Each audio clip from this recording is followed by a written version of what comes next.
আসসালামু আলাইকুম, কেমন আছেন? সবাইকে আমন্ত্রণ জানাচ্ছি বিন মিশালের সঙ্গে। আমরা সকলেই জানি হজের সময় মক্কাতে প্রবেশ সম্পূর্ণ নিষিদ্ধ থাকে। শুধুমাত্র যাদের কাছে অনুমতি থাকে তারাই মক্কাতে প্রবেশ করতে পারে। কেউ যদি অনুমতি ছাড়া মক্কাতে প্রবেশ করতে চায় তাদের হাতের চাপ নিয়ে থাকে এবং 10,000 রিয়ালের জরিমানা দিয়ে থাকে। সঙ্গে তাদেরকে 10 বছরের জন্য সৌদি আরবের যে কোনো ধরনের ভিসাতে প্রবেশ নিষেধাজ্ঞা দিয়ে থাকে। হজ ফিঙ্গার যারা দিয়েছেন তাদের কারোই কিন্তু ইকামা হয়নি, হচ্ছেও না। দেশে চলে গেলে নতুন করে সৌদি আরবে আসারও কোনো সুযোগ থাকে না। দর্শক, এবার সৌদি হজ মন্ত্রণালয় ডিজিটাল নুসুক কার্ড তৈরি করেছে। অবৈধভাবে যারা হজ করতে চায় তাদেরকে আটকানোর জন্য হাজিদেরকে এবার সম্পূর্ণ ডিজিটাল নুসুক কার্ড দিচ্ছে, যেখানে কিউআর কোড থাকবে। স্ক্যান করলে সমস্ত ডিটেলস চলে আসবে।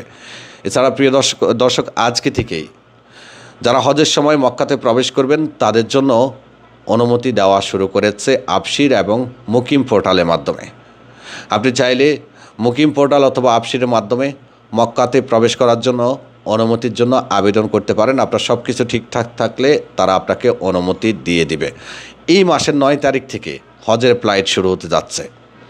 হজের ফ্লাইট শুরু হওয়ার কয়েকদিন আগেই কিন্তু মক্কা প্রবেশের উপরে নিষেধাজ্ঞা শুরু হয়। প্রাথমিক অবস্থায় তেমন একটা কড়াকড়ি না হলেও হজের ঠিক আগে মক্কা প্রবেশ সম্পূর্ণ নিষিদ্ধ করে দেয় এবং অনেকটা কড়াকড়ি আরোপ করা হয়। সে সময় যারা মক্কা প্রবেশের চেষ্টা করে তাদের হাতের চাপ নিয়ে থাকে, অনেককে আটক করে জেলে নিয়ে যায়, অনেককে জরিমানা দিয়ে থাকে। উল্লেখ করা হয় অবৈধভাবে হজ করার উদ্দেশ্যে মক্কা প্রবেশের ক্ষেত্রে আটক করা হয়েছে।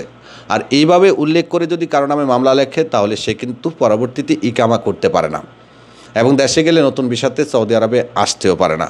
তো আপনারা যারা আছেন জরুরি প্রয়োজনে মক্কায় আসবেন, আপনার জরুরি কাজগুলো অবশ্যই নিষেধাজ্ঞা আসার আগেই সেরে নেবেন, অথবা নিষেধাজ্ঞা দেওয়ার কয়েকটা দিন পরেও আপনি আসতে পারবেন। তবে সতর্কতা অবলম্বন করতে হবে, সঠিক রিজন আপনার কাছে থাকতে হবে।